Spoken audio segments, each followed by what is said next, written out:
Hello and welcome. To enable closed captioning, please click on Closed Caption at the bottom of your screen, then click on Show Subtitles. Thanks for joining us for this great celebration today. As Virginia Department for the Blind and Vision Impaired celebrates 100 years of service, what a great milestone. We are so proud of all of our programs, but today we want to highlight 4 in particular. As we celebrate our past and empower our future, we take a look at how these programs have dedicated themselves to the DBVI mission of providing services and resources to empower Virginians who are blind, vision impaired, or deafblind to achieve their desired levels of employment, education, and personal independence.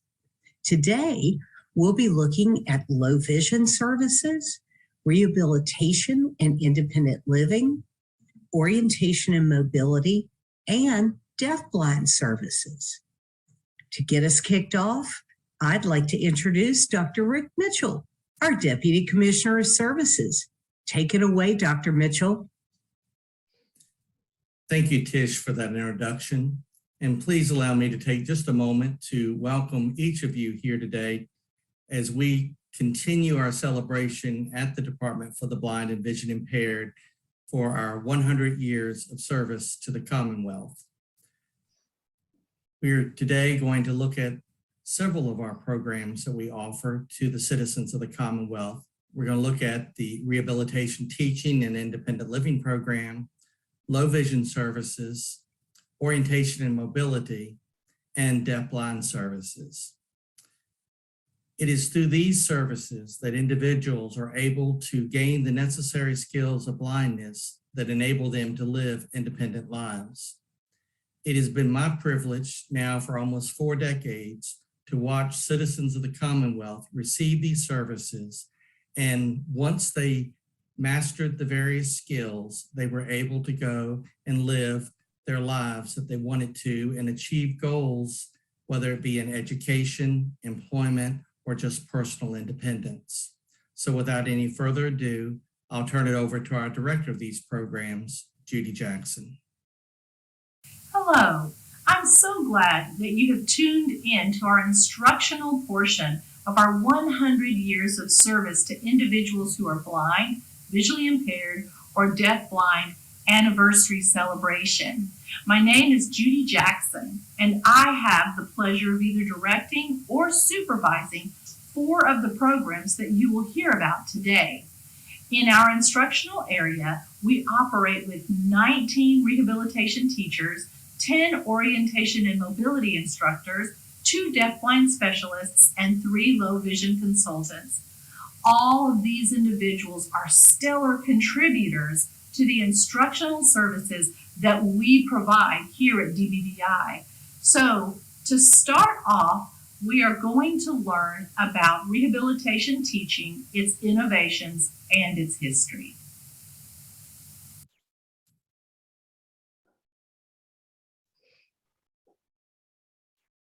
Good afternoon. I'm Jane Ward Solomon, and it is my pleasure to be with y'all on Zoom today. As you may know, I was director of the RT program from 1990 until my retirement in 2019. The program and the position underwent several name and content changes during that time and is now operating as the RTIL program under the Director of Instruction. As you know, the agency was created as a commission in 1922 by an act of the General Assembly, and shortly thereafter established a home teaching department in 1923 using property on Parkwood Avenue here in Richmond. This home teaching program operated for many years using itinerant vision teachers who visited consumers in their homes and communities. Staff was funded by state general funds, and the focus during these early years was instruction in adaptive skills of blindness.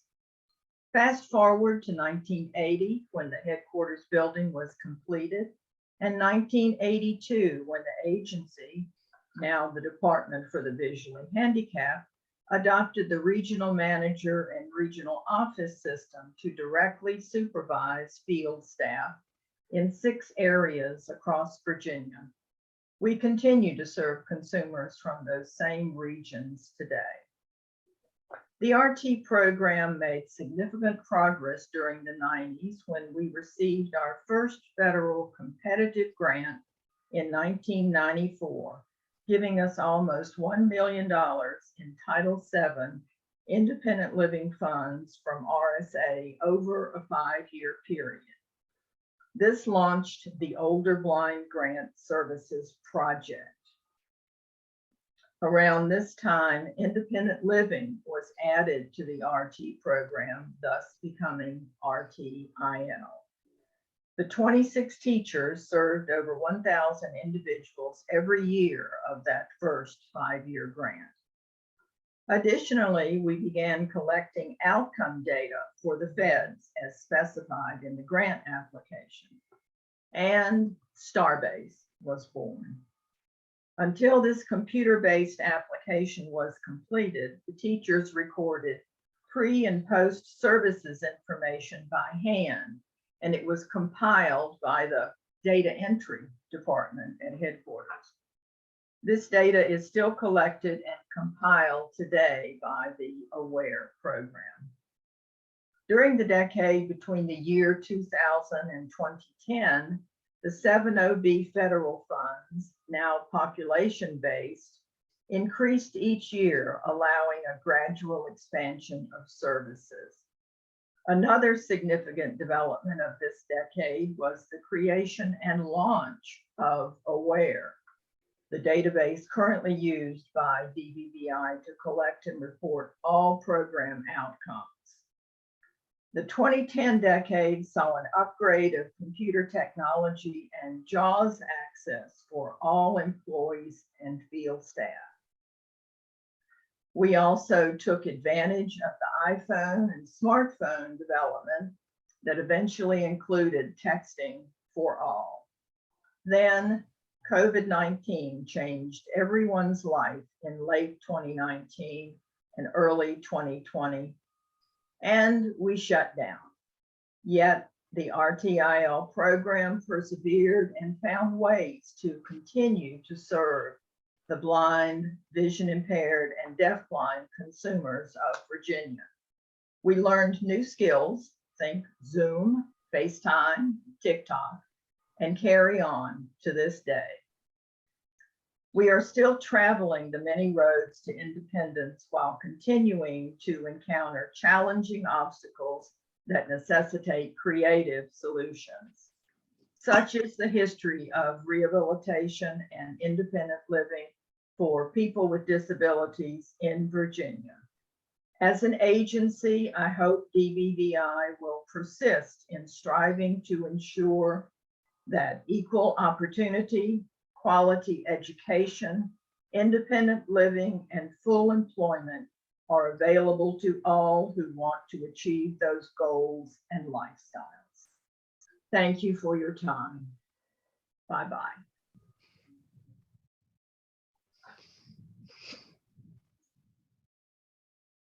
Hello, I'm Teresa Jameson, and I've been a rehabilitation teacher with the Department for the Blind and Vision Impaired for almost 21 years.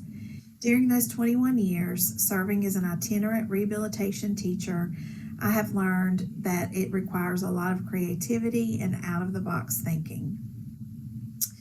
In the year 2020, not only was it a very difficult time, but it was a very different time in that our homes had now become our workspaces and our technology became the bridge to keeping everything done and keeping connected. I happened to be working with a very bright, motivated, and eager individual who used technology on a daily basis. Looking at all of the factors involved, the fact that I was not able to do anything face-to-face that I had a motivated individual who was eager to try something new, and the fact that we had access to technology. All of those factors came together, and the idea of doing a cooking lesson via FaceTime was born. And not just any cooking lesson. What else do you make during a pandemic but you make brownies? So our pandemic FaceTime brownie lesson, was it a perfect lesson? Probably not. I think I remember times of when the camera angle was not always pointed directly at the workspace. I even remember a few times of family members of the individual coming in to peer into the camera to see who was on the other side and to say hello. But what I mostly remember was that there was a lot of smiles, a lot of laughter, and the knowledge that we were continuing to build skills even in the midst of a pandemic was pretty powerful.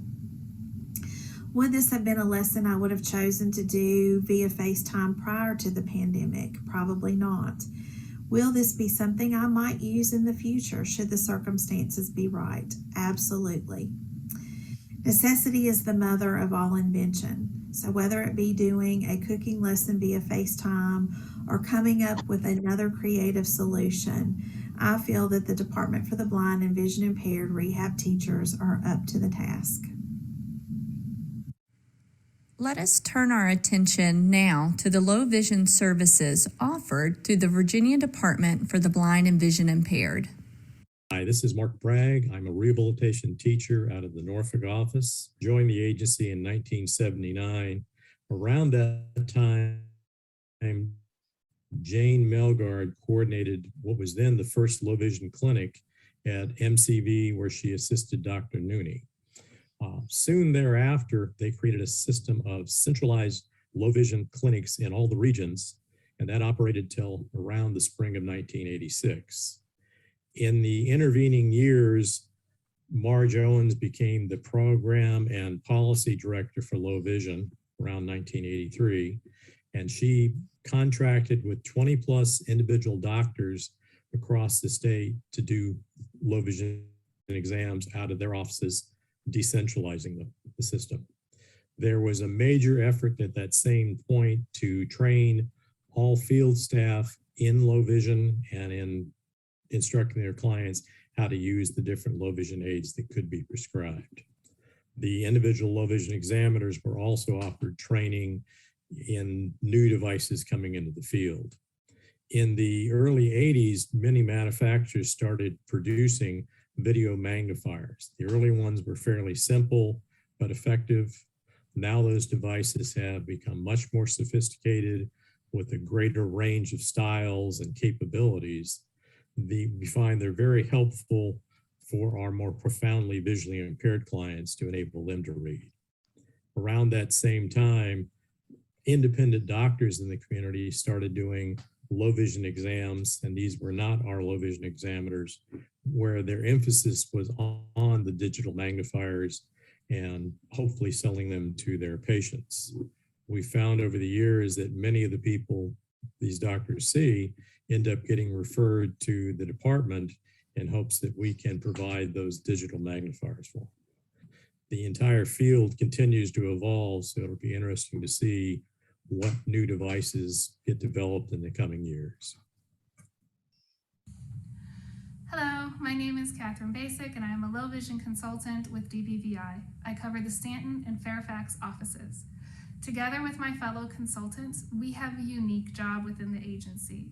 We work with all the service providers, Voc Rehab, rehab teachers, O&M instructors, deafblind services, and everybody to make sure that the clients that we work with have the devices and the knowledge to use those devices to use their functional vision to the best of their abilities, to increase their independence. We have two main jobs, consulting and training. With consulting, we're available to answer any low vision questions from any of the service providers. This can range from how a device works, what device would be best for an individual, ordering devices, as well as teaching devices, all the way up to functional vision exams, connecting with low vision optometrists, and making sure that the individual is able to use their functional vision as best they can. Secondly, we do training, and we do a lot of training. With training, we do yearly update training for all of our current employees, as well as new employee training on low vision. This covers everything from new devices to better functional vision assessments in the field to better teaching strategies that we can glean from one another. For new employees, this includes introducing them to the world of low vision and helping them understand how all these devices work. We also do training for the teachers of the visually impaired for the state of Virginia. What this means is they come together each year, learn the new devices, learn our process within the agency, and get any of their questions answered anytime to best help their students. We also work with our low vision doctors, making sure that they have updated training on updated devices, that they know what's the latest and the greatest in the field, so that they can best prescribe for their patients. We work really hard in low vision to make sure that every individual we work with has independence and success in their lives. Happy anniversary, DBVI. Hi, I'm Jackie Phillips, low vision consultant for the Norfolk and Richmond offices for the Department for the Blind and Vision Impaired. The low vision consultants wish to congratulate the agency on 100 years of service to visually impaired and blind Virginians. When we're working with the individuals we serve through the low vision program, the focus is on their unique low vision needs. We work with individuals with all different types of vision and eye conditions across all the program services that DBVI provides.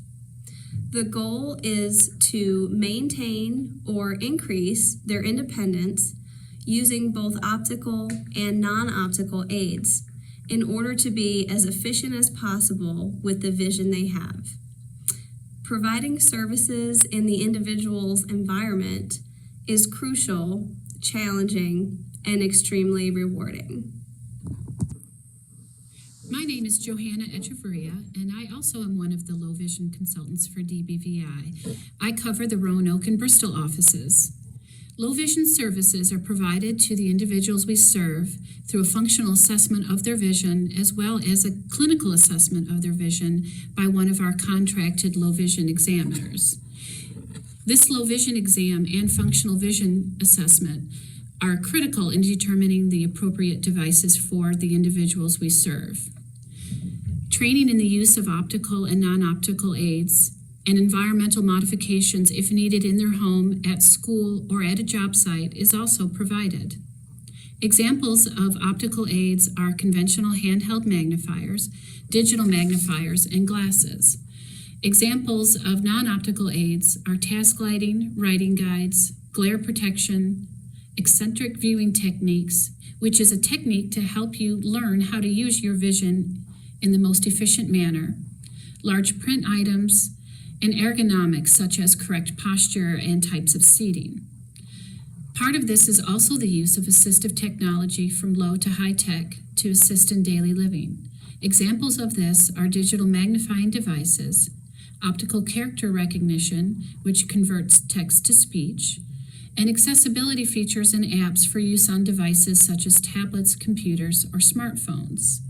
Optical and non-optical aids can help with tasks such as reading mail, bill management, being able to continue with crafts, identifying medications, computer and smartphone use, and kitchen safety.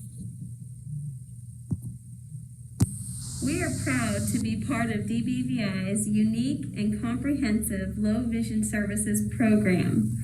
We work with over 40 low vision examiners throughout the state and want to thank them and their staff for providing this crucial service to the individuals we serve. We look forward to continuing with DBVI's mission of empowering visually impaired and blind Virginians. Again, congratulations on 100 years. We will now learn more about the orientation and mobility services through the Virginia Department for the Blind and Vision Impaired. Hi everyone, I'm Melanie Hughes, O&M Specialist in the Fairfax Regional Office.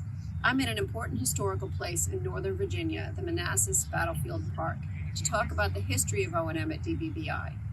Now, a 100-year centennial is a big span of time, and the O&M program has undergone some big changes. So I'd like to share some recollections from Glenn Sloniger, who worked with DBVI for 30 years plus as both O&M specialist and program director. It used to be in the 70s that there was an O&M program for each program stream. So education services, VR, independent living, as it was known then, now RT, and VRCB, all programs employed their own O&M specialists. Glenn served children and covered a third of the state, from Northern Virginia to Appomattox. In the early 80s, the office is converted into a regional manager system. Before then, there were program directors in Richmond and assistant directors that supervised the offices. The clerical staff and day-to-day operations were supervised by a senior VR counselor. When the regional manager system was implemented, the regional manager supervised all staff in their offices.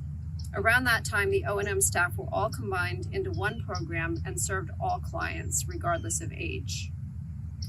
When I started in 1996, there were 19 O&M specialists working for DBVI. Today, there are 13, and we serve VR and RT programs. We look forward to many more years of accomplishing big things with people with vision impairments in Virginia. I'm Meg Walker with the Department for Blind and Vision Impaired. The next videos you're going to see are of our orientation and mobility instructors celebrating some really big things across the state of Virginia. Just like the first snowstorm of 2022. It's a big one. Orientation and mobility services are just as big here in Virginia.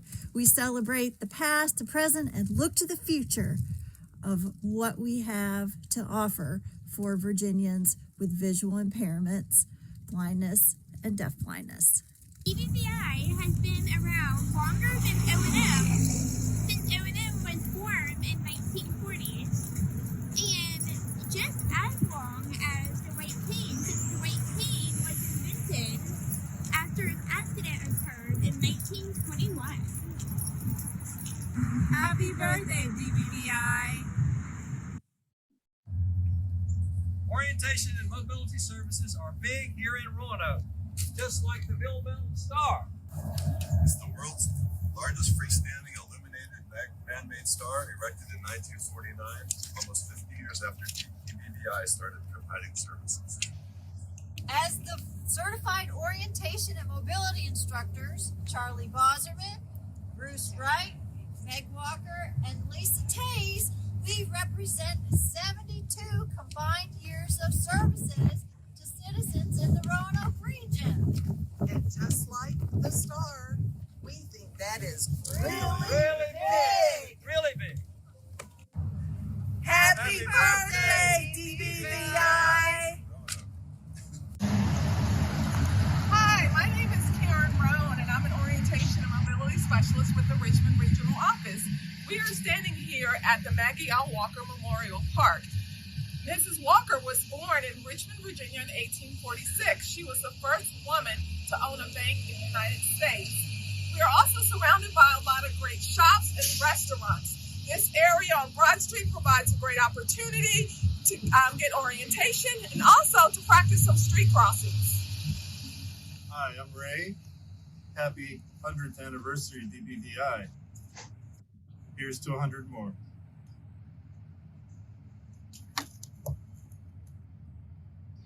Congratulations from the Stanton Regional Office to our DBVI family on 100 years of service.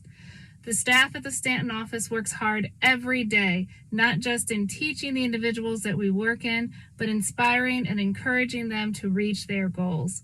But it's not just about the staff and instructors. It's also about the communities that we work in, building relationships with cities and towns in order to make the environments accessible.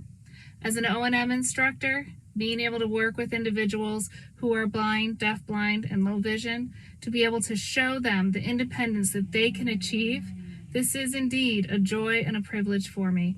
Thank you, DBVI, for this privilege. Happy anniversary, and here's to 100 more years. We will now take time to learn more about the deafblind services offered through the Virginia Department for the Blind and Vision Impaired.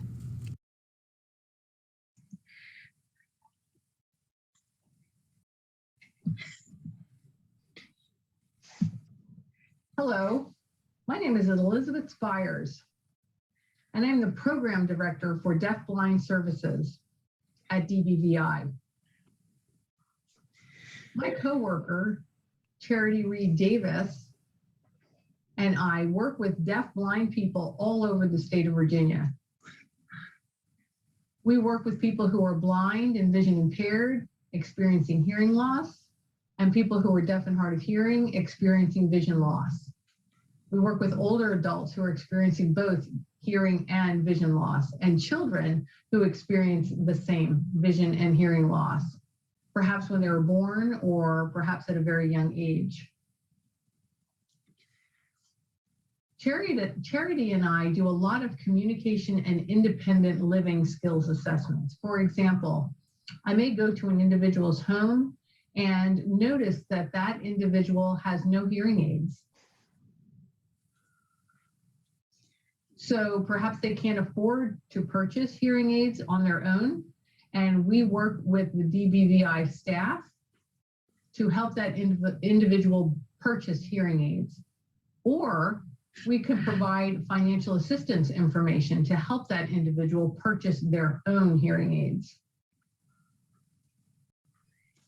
We also perhaps would notice that the individual has no signaling system for auditory noises in their home. So we may suggest an auditory signaling system, for example, something that indicates when the doorbell is being rung, or the fire alarm is going off, or the telephone is ringing. So these signaling systems have different vibrations. One vibration will indicate that someone is ringing the doorbell. Another vibration will indicate that the phone is ringing. And yet a third vibration will indicate that the fire alarm is going off. I may also notice that an individual has difficulty with making phone calls. Perhaps the phone is not loud enough for them. Perhaps they struggle to see the numbers on the phone because the phone dialing pad is too small. So we can offer a phone with large buttons, large numeric buttons, so that they can see the buttons to dial, and perhaps the phone has a volume control so that they can hear more easily on the phone. Charity and I also do a lot of community work. We go out into the community and give presentations about deafblind people. We work with different professionals who work with deafblind people as well. For example, we may go to a nursing home and see that there is a resident there in the nursing home who has difficulty communicating with the staff. And so we provide training to the staff. And also we may notice that this individual is having difficulty making phone calls, and we might suggest, again, the phone with the larger dialing pad as well as the volume control, so that the person can hear better when they're making a phone call. I'd also like to add that we work with people in our rehab center. Some of our students who come to our training programs are deafblind, and if they need an interpreter or other accommodations, I would arrange those accommodations for access to those deafblind consumers in our rehab program. We help employers and employees, and another way we help them to work better on their job. Perhaps we give the individual hearing protection or other things, a screen reader, a verbal screen reader, so that an individual who cannot visually see the information on the screen can get that information auditorily.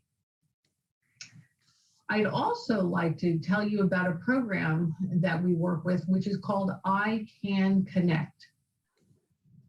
The ICC is a program that is a nationwide distribution program for eligible low-income deafblind individuals.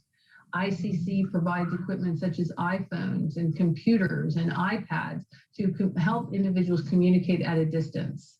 The person fills out the eligibility application with their financial information, et cetera, and we determine whether they are qualified for the program. Once they are approved, we give that individual's name to an organization that provides trainers that sends people into the home of the deafblind person to demonstrate different pieces of equipment that may be appropriate for them. Once an equipment is determined, then that equipment is ordered and installed by the trainer, and then they come back into the home to provide training on that equipment as well. Charity and I also do a similar type of thing for alerting devices and telephone equipment. We go into people's homes as well to help us install that equipment and train the consumers how to use it. Now, I would like to turn it over to my colleague, Charity Reed Davis. Hello. I am Charity Reed Davis, and I am a deafblind specialist here at DBVI. Like Elizabeth, I also provide communication and independent living assessments to my consumers. I provide information about available resources and advocate for them. I am also involved in local groups as a DBVI representative. And I provide training and presentations on the needs of deafblind consumers to professionals in the community. I would like to highlight some of my advocacy activities with my consumers. I have visited a nursing home and a hospital recently where I educated the staff about the needs of deafblind people in their facilities. I also talked with them about how to communicate with deafblind individuals if an interpreter is not present. I instructed them that they could perhaps use writing to communicate. I also assisted one consumer who had cancer to get their Social Security benefits. I assisted a consumer to get a job at the Virginia Industries for the Blind, VIB. And I assisted that individual with his application, and I went with him to the job interview to provide support. I advised his hearing manager on how to obtain an interpreter for that interview.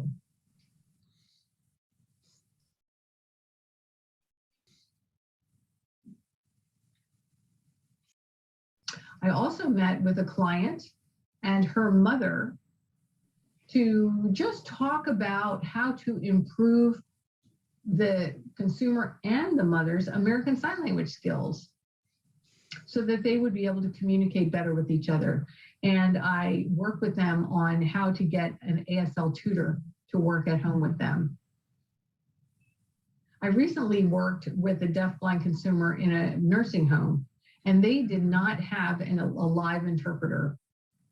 That consumer was very confused and frustrated about because they were using a video remote interpreting through an iPad, which was a very small device, and the individual being deafblind struggled to see the interpreter on that small device.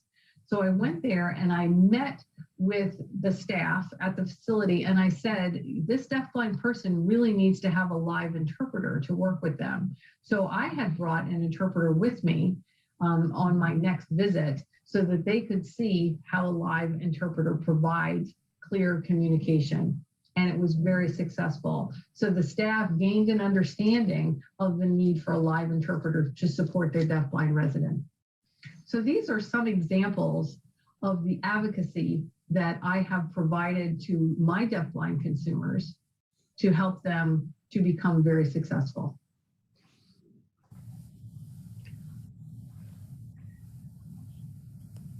Hello, everyone. My name is Rick White.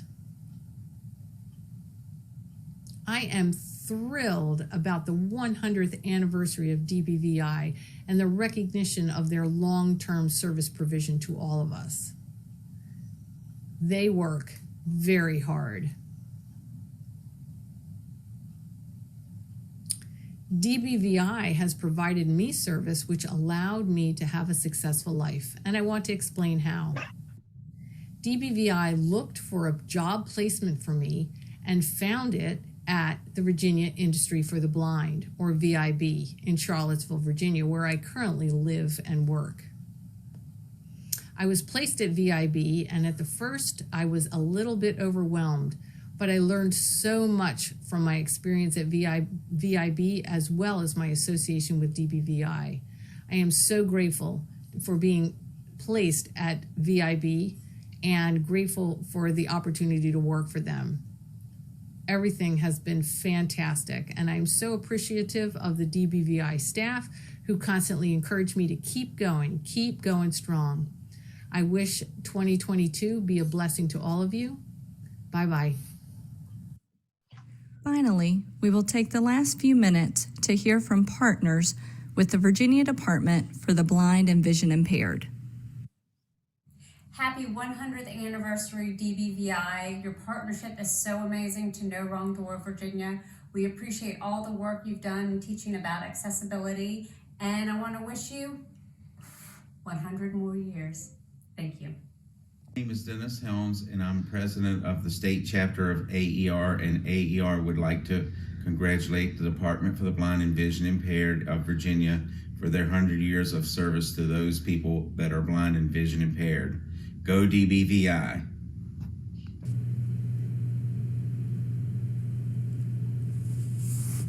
Hello everyone, my name's Aloma Long.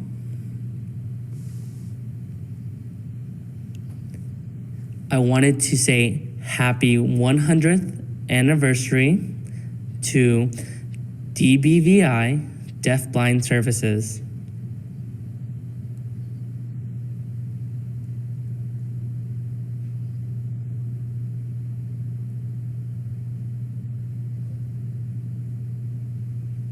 Congrats! As Virginia's largest and most active membership and advocacy organization, the National Federation of the Blind of Virginia is pleased to partner with DBVI and grateful for its 100 years of service to blind and low vision Virginians. Congratulations, DBVI. Hi, my name is Kendra Farrow, and I am the Interim Director for the Older Individuals Who Are Blind Technical Assistance and Training Center, located at the NRTC at Mississippi State University. I would like to wish the Virginia Department for the Blind and Vision Impaired congratulations on their 100th anniversary for providing services for individuals who are blind, vision impaired, and deafblind. Thanks for your time today to learn more about DBVI services. We want to invite you to please visit our 100th anniversary website. It can be found on the DBVI website, or you can access it by clicking on www.vdbvi.org/centennial, CENTENNIAL.HTM. On that website, you'll be able to find all the videos that were played not just today, but throughout our series of webinars about our 100th anniversary.